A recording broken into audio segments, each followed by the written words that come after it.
Hidden in a freezer in Chile is a boy who died 500 years ago. His body is so well preserved it provides a unique glimpse into the psyche of one of the most colorful empires the world has ever seen, the Incas.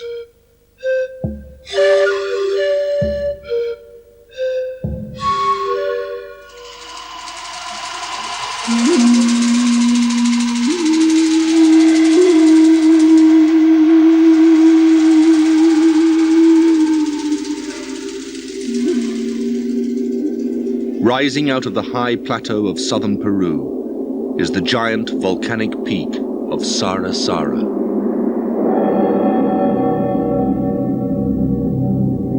To the ancient Incas, mountains were gods to be worshipped and honored, and few were more holy than Sara Sara.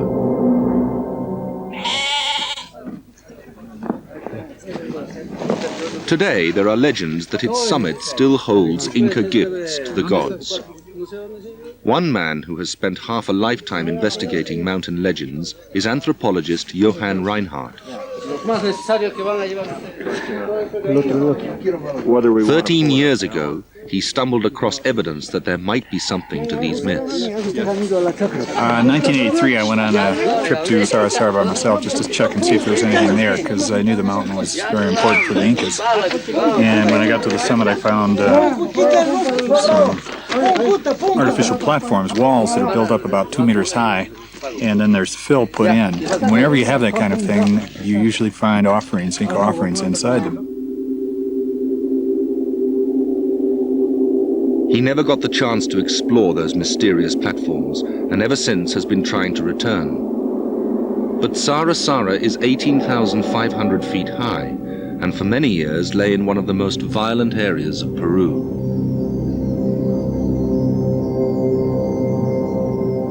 It's always been in the back of our minds. We got very strictly warned by the governor against going in there. He said we'd need a armed escort, and that even that wouldn't do any good because they'd end up killing us all for the guns.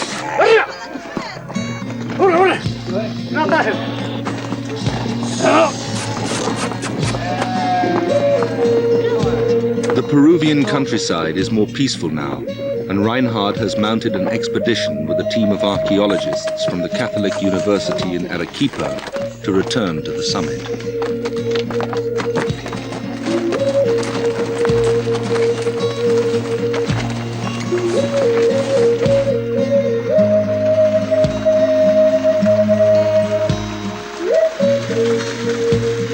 The Incas believed there were spirits in the landscape, and of all the spirits, the mountains were the most powerful. They even controlled the weather. The mountains were thought to control the weather, so they could send the rains or withhold the rains at will. They would call the clouds from the ocean, and they would cause the rains to form. And this has kind of a logical basis, because you see the rivers coming down from the mountains, and therefore people think that mountains have lakes inside them and that the water is gushing forward. And this very stream here is coming down from Sara Sara, for example, and they would just think that it's coming from the interior of Sara Sara.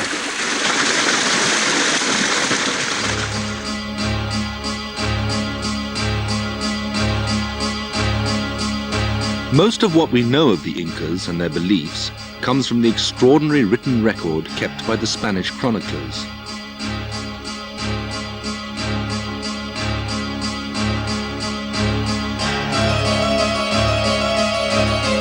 When the Spanish conquistadors arrived in 1532, they found a thriving civilization stretching from Ecuador to Chile. It was larger than the Roman Empire, yet had been built in less than 100 years. The chroniclers described how religion was used to achieve this. Inca scholar Bill Conklin believes these chronicles reveal the Incas had a unique attitude towards conquest. The Inca were a cleverly imperial people. They were on the one hand a military empire, but they accomplished a lot of their conquering by persuasion.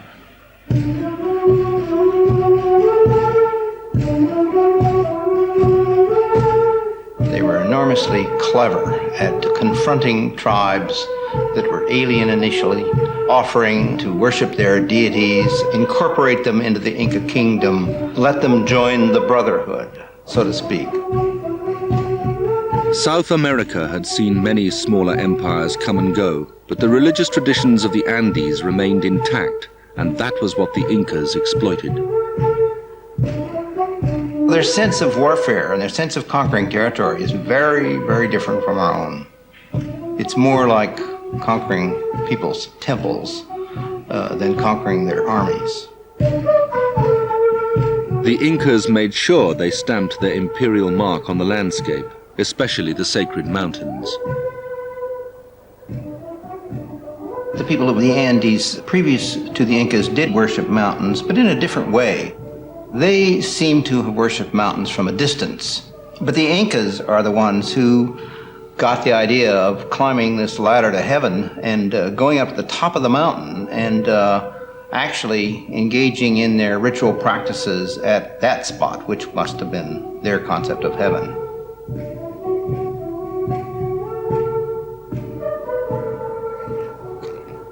In a cave on the lower slopes of Sarasara, the first discovery of Reinhard's expedition is evidence that the mountain had been worshipped long before the Incas. It had probably always been sacred. Tenemos metales aparentemente que pertenecen a la cultura Wari, igual que la cerámica, ¿no? Deducimos esto por la cerámica. Los estudios más adelante van a determinar qué significa todo esto y tanto la cerámica. Pero también hemos encontrado cráneos humanos junto con restos de animales. The Wari culture predated the Incas by 500 years, but it is unlikely such a people would have ventured any further up their sacred mountain.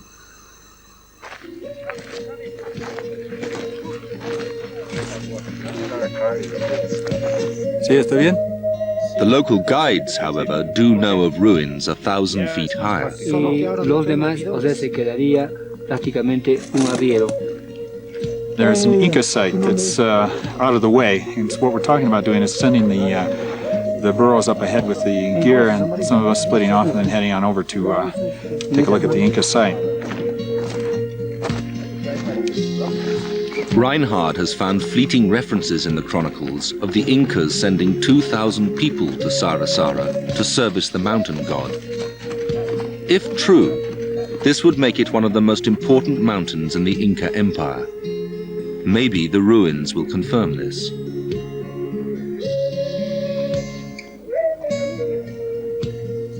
We're 15,200 feet, about 220 feet.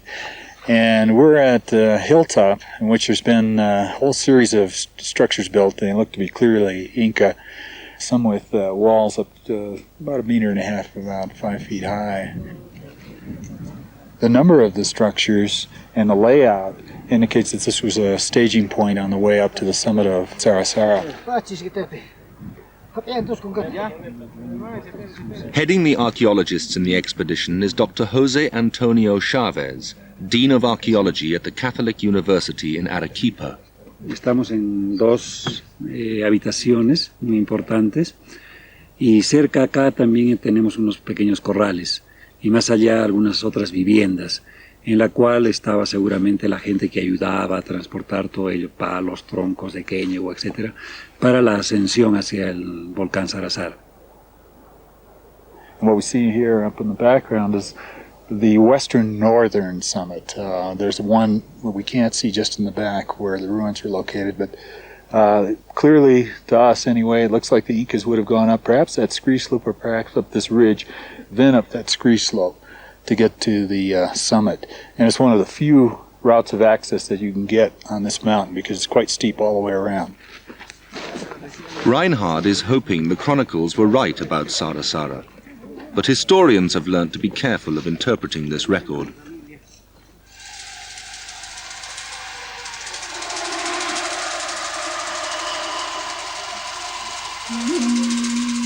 In the vast deserts of southern Peru, the remains of several coastal civilizations lie preserved in the sand. Sonia Guillen has made her name as one of the country's foremost anthropologists. by interpreting the physical evidence exposed in these graves. She is more wary of what the chronicles say about the history of her people. You have to take chroniclers with a grain of salt. They're chroniclers and chroniclers. They're the ones that were closer to the events. Those are the ones that heard about it. They were not close to them. They also had their own intentions. Some of the chroniclers, for example, were sent to destroy the religious activity of the Indians. They made sure that they looked like pagan people. That led to the belief that these priests were exaggerating in their presentations of their rituals. One ceremony above all seemed exaggerated by the chroniclers: Capacocha. It was described as a mysterious ritual in which the Incas sacrificed their own children to the gods. The Capacocha ritual was always presented as very bloody and unchristian.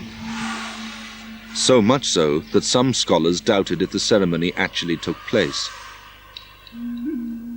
Although the evidence for Capacocha has been there in the Spanish chroniclers for years, no one paid much attention to it until the discovery of frozen bodies, which suddenly makes the whole subject real. In the mid-50s, a frozen boy was found high in the mountains in Chile. He became a national curiosity and was given to the Natural History Museum in Santiago.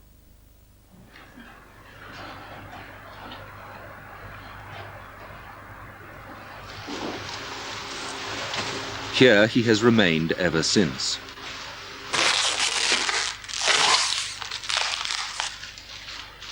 Very occasionally, he is removed from the freezer for a checkup, as the conservationists struggle to keep him in the same condition as he was found.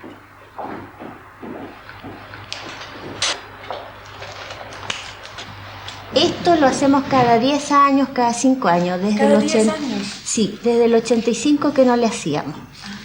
Entonces, ahora este pequeño trozo que le estoy sacando, los vamos a llevar a analizar para hacer el cálculo de la humedad.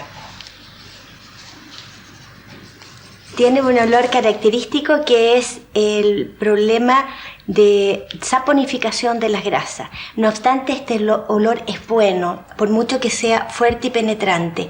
Y como médico, en realidad somos médicos de ella, nos guiamos por el olor, por el tacto, por la sensibilidad. Todo lo que está a nuestro alcance, el recurso, es válido. Muchas veces el olor nos indica cómo está, y en este caso sí está bien el olor, no está.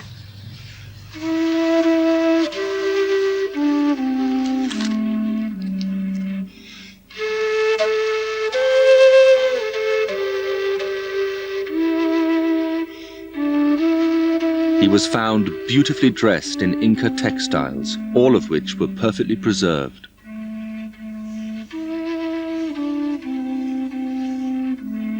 With him was a range of artifacts, including small pouches containing his baby teeth and nail clippings. There was a gold llama and a distinctive silver doll. All these were classic Inca offerings to the gods, and so was the boy. He was indisputably a Capacocha sacrifice. Para mí es un ser excepcional y aún conserva la energía que de toda aquella gente que fue con él y lo acompañó hasta arriba y lo ofrendaron a los dioses. Eso aún se observa en él. Por eso es su rostro con mucha paz. Pasó del sueño a la muerte, casi sin darse cuenta. A gentle death. This contradicted the violent Spanish account.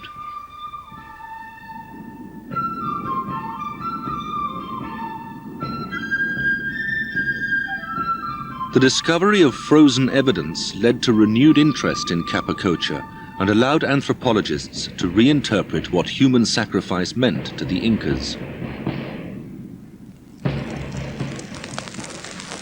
What the Incas did is very different from a lot of societies where you did human sacrifice. They weren't doing it wholesale, for example, like the Aztecs were, or eating some of the victims. They were quite the contrary. It was a whole different concept. You had the parents of the children actually get involved in many cases. We know that.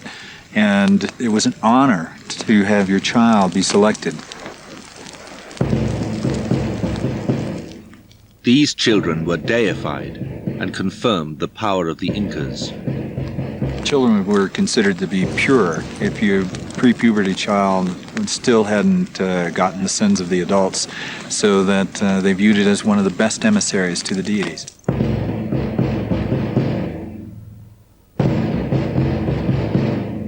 The children were brought to Cusco, their capital, and then they were paraded or marched to these mountaintops across the country, in some cases hundreds of miles.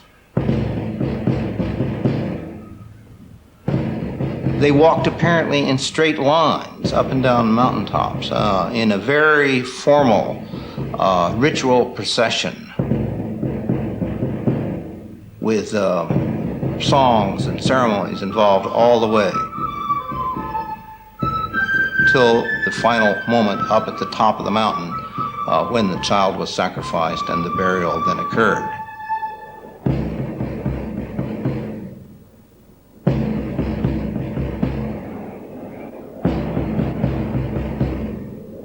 Burial so high ensured every element of the ceremony was frozen in time, even evidence of his long journey.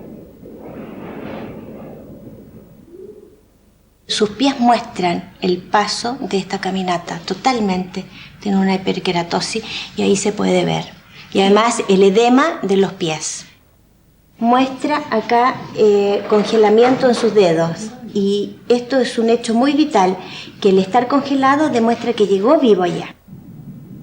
The wealth of information in these Capacocha burials means many archaeologists have tried to find other children.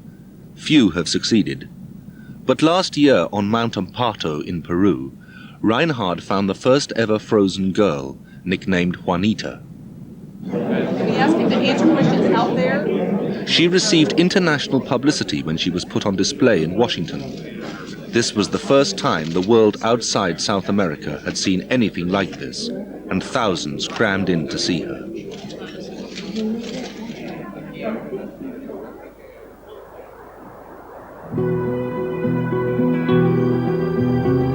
Juanita's discovery helped Reinhard find the backing for this expedition, allowing his return to Sarasara.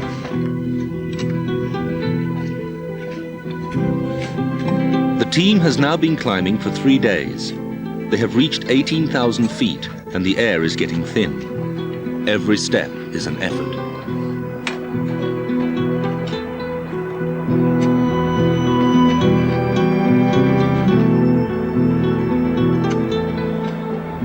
Eventually they approach the summit, the Holy of Holies in the Inca world. It is 13 years since he was last here, but Reinhard thinks only as an archaeologist.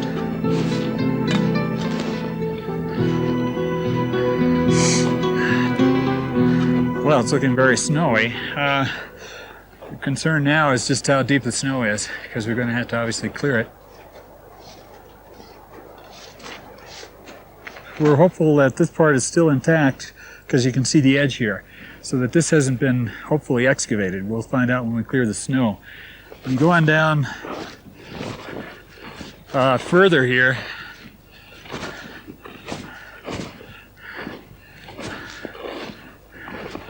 this, from 1983, this section of the wall has collapsed. And the concern could be that this would have been due to some looting or digging in here. We won't know until we excavate. It could also just be natural. You know, I mean, it's been quite a while. It's 13 years. And the depth of the walls is pretty clear when you start looking down here. It's almost 2 meters there. And as you go around, this is all part of the wall here that we're seeing. Comes on around here. It's about 2 meters right down here. It's over 6 feet. So they went to a lot of work to make this broad area put in fill. Imagine the amount of loads they must have taken from around here to fill this all in. The summit of Sarasara is a huge complex of platforms. Reinhard is standing on the lower of the two main terraces, only visible as stone rings above the snow. Beyond them, to the north, a collection of boulders marks a small northern platform. And to the east, a series of 4 terraces run down between rocky outcrops. Reinhard believes this southwest end holds the most promise. Where we're standing right now is on one of the southeastern corners in one of the deepest corners. And that's generally the deepest places is where you would usually find something. So we could be right now standing on top of potentially a human sacrifice, but certainly some kind of offerings I would think would be in this section right here.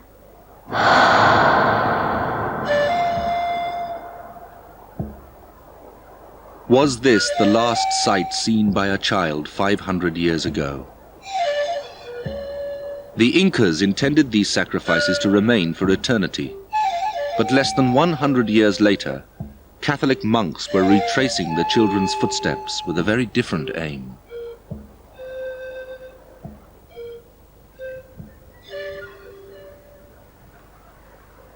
The Spanish came here to indoctrinate the natives. So they had this very zealous purpose of changing their pagan ways. Part of that implied destroying their gods and destroying their shrines, making sure that all these beliefs would disappear.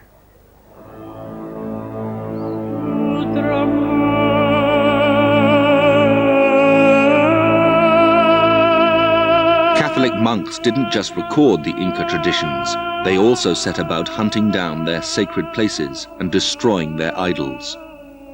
Capacocha children were especially sought after.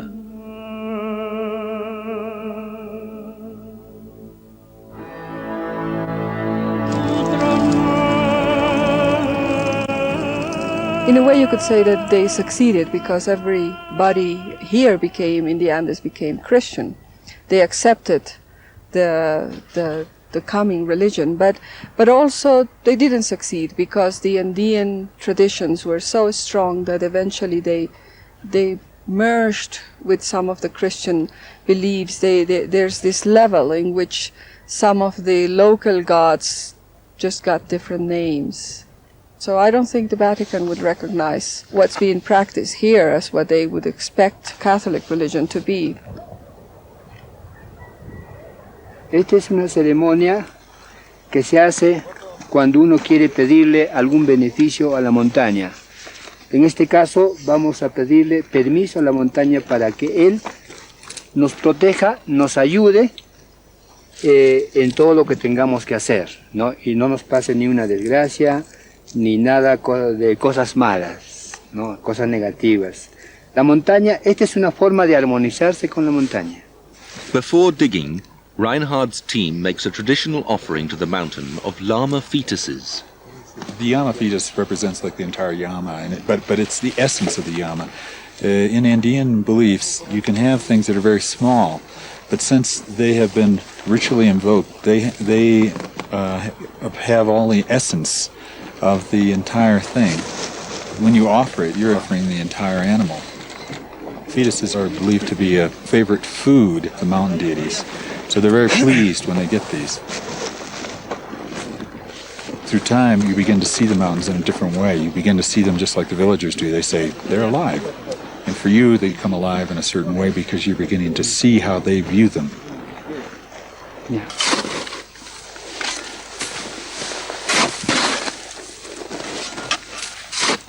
Back on the summit, all thoughts of a living mountain are put aside as the excavation starts. After the snow is cleared, the team set up grid references so the position of any future find can be logged. Digging starts in 3 positions on the site. At the southern end, where the walls are the highest, and on the top central platform. Dr. Chavez leads a group on the northern platform. Every spare container is now commandeered to melt and boil snow. where water really comes in important is not so much here.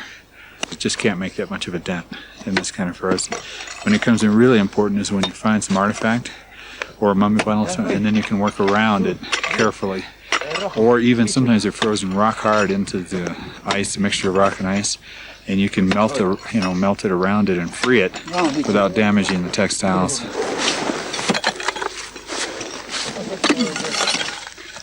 Hacking through the frozen gravel placed here by the Incas 500 years ago is grim work. All they have are the picks and shovels they brought with them, and in this thin air, it takes a special kind of determination.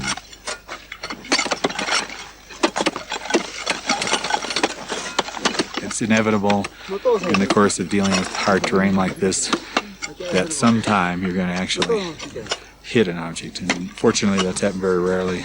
And usually what you get is a bit of textile or a bit of material, straw or something like that, to give an indication there's something there, and then work almost stops, and you start working very carefully, and then you free it up. But imagine, let's say, just there was a statue right there. Before Dr. Chavez even begins digging on the northern platform, he makes a discovery. A silver Inca shawl pin lying on the surface. Eventually, he finds 5, and none are buried. Estos tupus son de plata, al parecer, y son usados como prendedores para la ropa. Para las ligas o los axus, depende de la persona que los usa. Normalmente esto lo utilizan las mujeres. Entonces, esto es conocido, bastante conocido en el mundo incaico.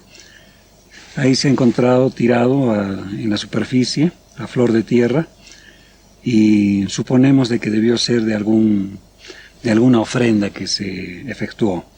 No hemos encontrado otra cosa más cerca. Although this is proof the site was used by the Incas, it is not good news for the archaeologists. The Incas buried all their offerings.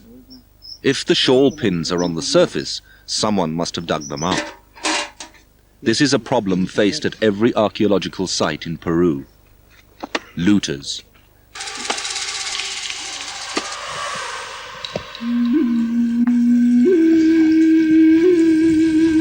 An ancient cemetery near where Sonia Guillen works is a typical example.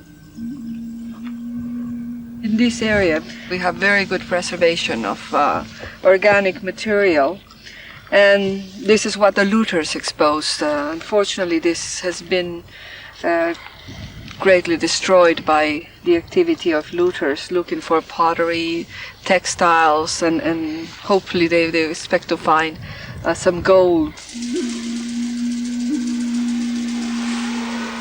Because of some superstition, when they find the mummy, they will take the head away violently and throw it away and separate it from the body.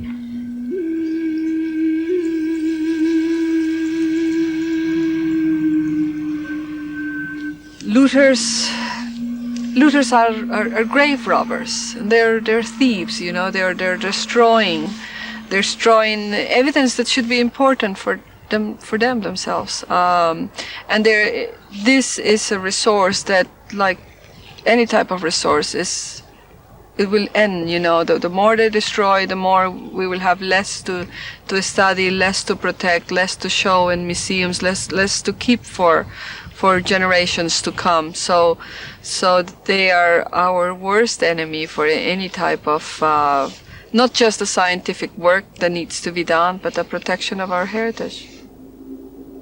The looters, or vaqueros as they are known, will go to any lengths for Capacocha burials. The only advantage that the burials have is that they are at such remote locations and so inaccessible.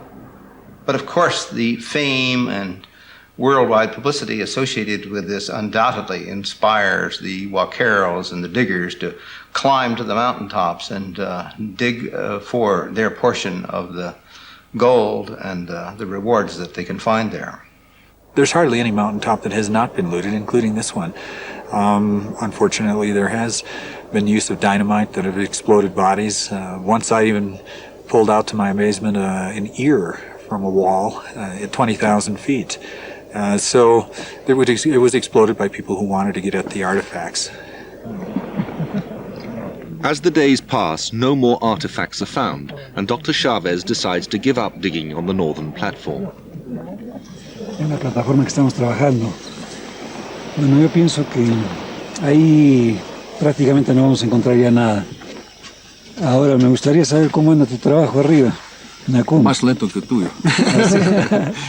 No, bueno, es todo congelado y por eso ya sería unos días antes que podemos realmente realizar algún descubrimiento. Sí, ¿Unos días? Unos días. ¿O unos meses?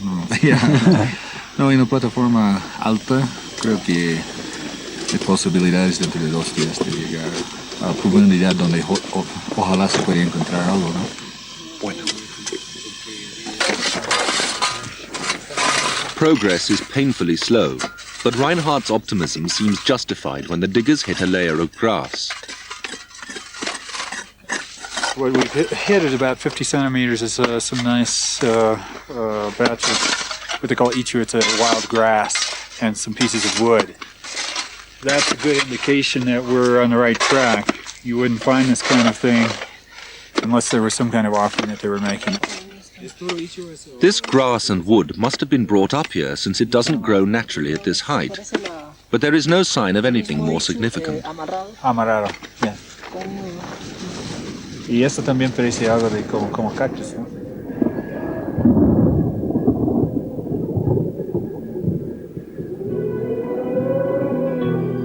The weather then takes a turn for the worse, and the threat of lightning temporarily clears the summit.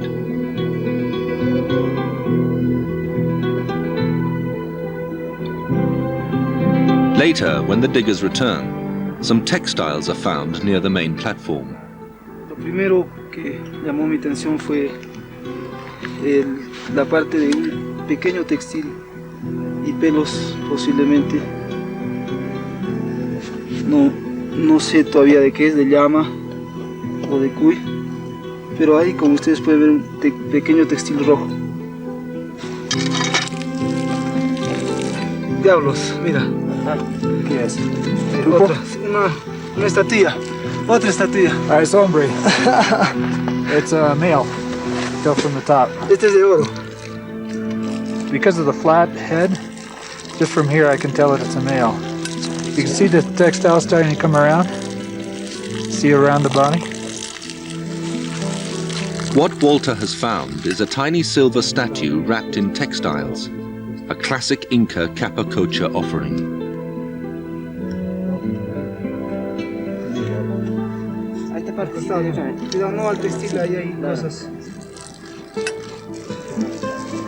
As they clear away the earth from the male, they find a second silver statue, a female. The same design as the one found with the frozen boy in Santiago.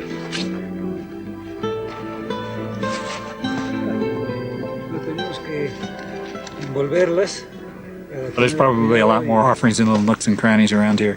The mountain was extremely sacred for the Incas and the people in this entire region. Over the years, you'd be bound to get a number of offerings. And sure enough, as Walter digs deeper, a gold figure emerges from the soil.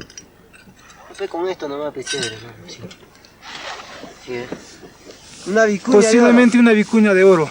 A diferencia que estamos por lo general encontrando llamas de plata o de oro. Esta vez es algo diferente. Posiblemente sea una vicuña. Sí, machito.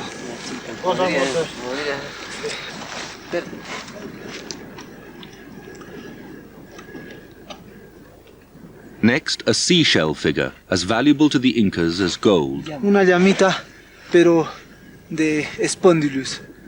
Es una concha marina que se encuentra en el Ecuador, en el norte del Perú. Seashell miniatures, as well as gold and silver statuettes, were very popular offerings to the Capacocha children during and after the sacrifice.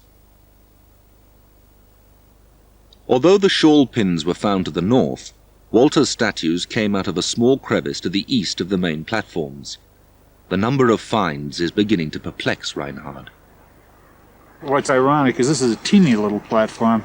Those are huge platforms we have on the other side. We haven't found anything yet, but that's probably because it's deeper. You have a small platform like this, and you have a better chance of finding something quickly because it's shallow.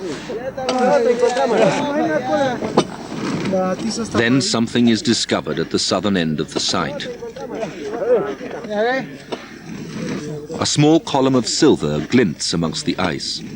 What they just uncovered here is a silver Yama figurine. You just see a bit of it here, beautifully preserved. But what's really exciting us is that just below it is some of this straw and rope, and we had thought there might be a burial here, and here we see this hole. In other words, we're seeing ice, which means there's a hole there. With this Yama figurine in front of it, it's quite possible that we'll find the human sacrifice here when we continue digging. For the first time in at least 500 years, this tiny llama sees the light of day. Es una llama de plata macho, que está en posición, o sea, mirando al noreste. This find was in the southwest corner where Reinhard first felt there might be a frozen mummy. The silver llama was unearthed just outside the wall. As the day draws to an end, hopes are high that tomorrow will reveal the object of all these offerings, the tiny body of a child.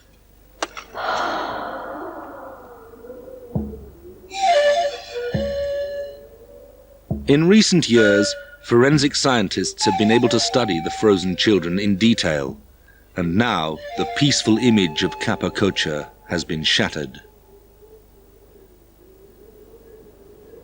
When Juanita went to Washington, many commented on her calm, almost saint-like air. But while there, she was CAT-scanned by an advanced 3D imaging system at Johns Hopkins University. It's a spiral scan, so we'll continue. This revealed a darker secret behind her expression.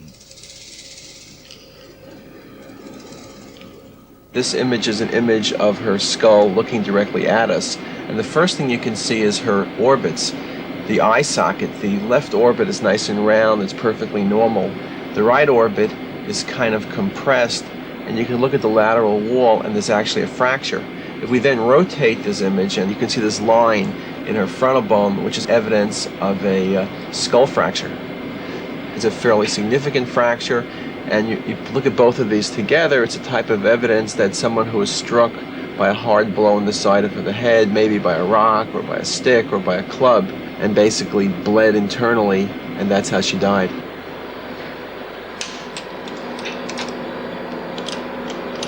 Juanita's evidence is supported by unpublished data from the only other frozen Capacocha child ever found. Locked in a laboratory freezer outside Mendoza in Argentina is the body of the Aconcagua boy. He was found on the tallest mountain in South America in 1985. The top of his head was damaged by exposure, but the rest is perfectly preserved. An autopsy was carried out, and it revealed cruel details about his last moments. Se pudo obtener en el propio intestino parte del líquido que había bebido el niño. Con la ayuda de químicos y de otros estudios llega a esa conclusión, que fue su último alimento, un líquido que contenía también el color rojo del achiote, que desde ya es un color simbólico relacionado con la vida.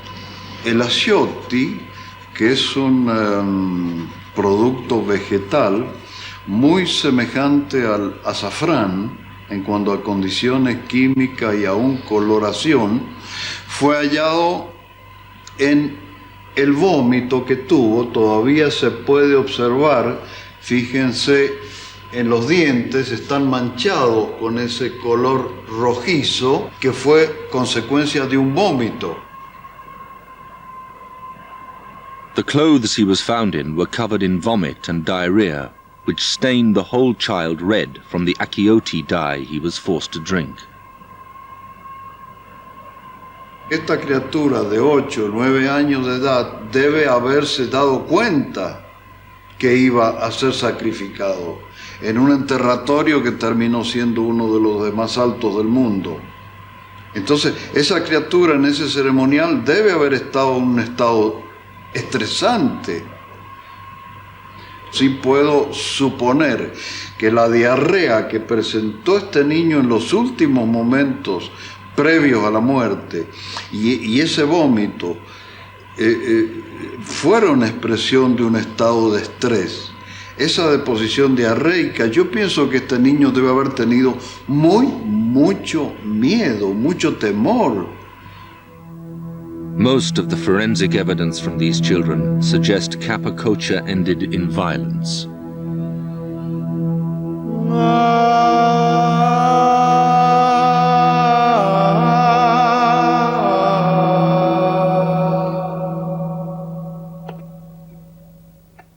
Reinhard's expedition on Sarasara is coming to an end. Walter's small rock crevice continues to produce offerings, 7 in all, including a beautiful gold male statue.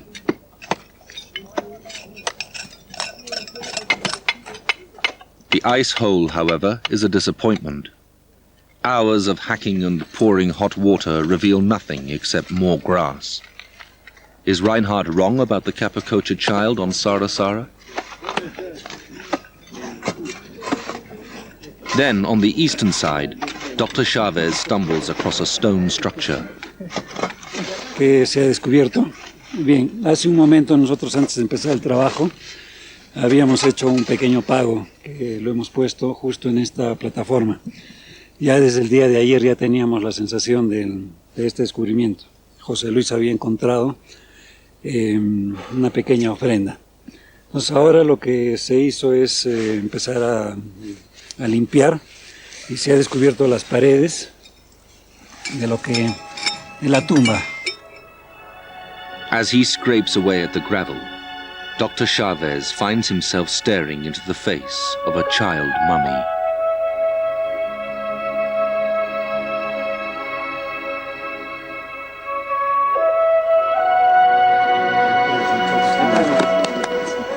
Así va a quedar, le dije, nena, que se encontraba una momia. Johan, yo ya sabía. Yo ya sabía. Yo ya sabía que había limpiado acá.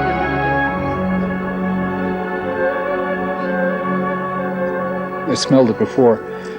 That's why I thought there was a mummy here even before they found it.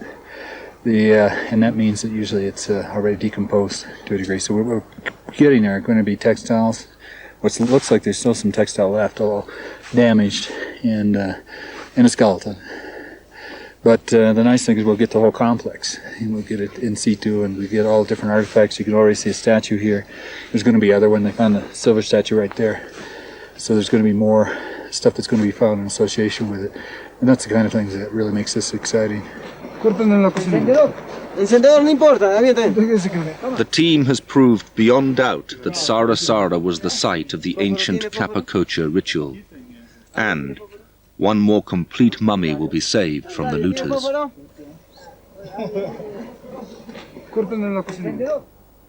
The mummy was found in the terraces to the east of the main platform. Because they face the morning sun, the ground is not frozen, so the body will be degraded.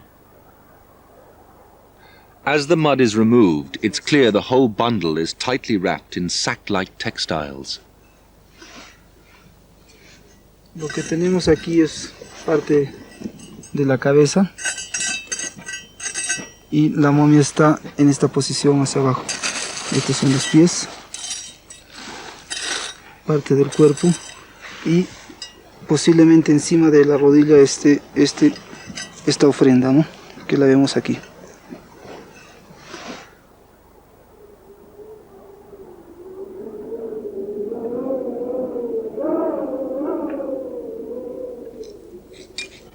Although caked in mud, there is a glimmer of color underneath.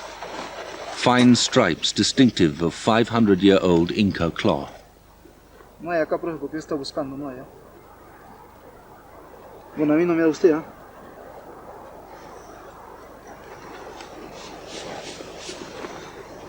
Aquí están los cabellos. Lying just beneath the textiles is a clue to the sex of the child. Escríbale. El tupu va atravesando la manta. Está cubierta con otro paño toda la cabeza, pero el tupu está por debajo de ese paño que cubre. Aquí está el tupu. Where he's working right now shows a tupu, a shawpan, which means that this is a female mummy. Another girl who lost her life to the mountain gods.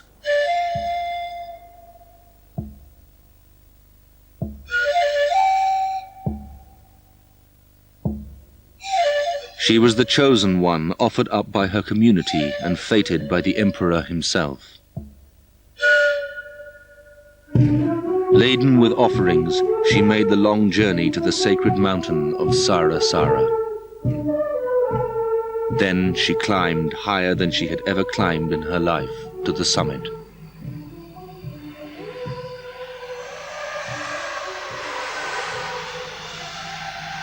This was her heaven, and this was where she was killed. Now she is on a journey again.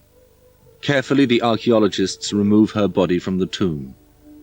Still semi-frozen and caked in mud, she will be taken back down the mountain and onto a freezer in Arequipa University. Before she goes, she is named Sarita, Little Sara, after her mountain home for 500 years.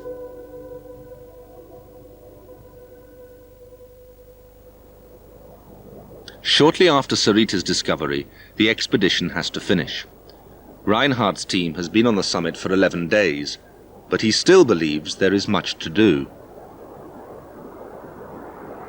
There's been some looting, but there's also a tremendous amount that hasn't been touched, and it's a very, very big site, really, and with a lot of different smaller sites, and we still have quite a bit of work ahead of us to get to the bottom of it. We'll give some thought to how to make this a more efficient operation when we come back next year.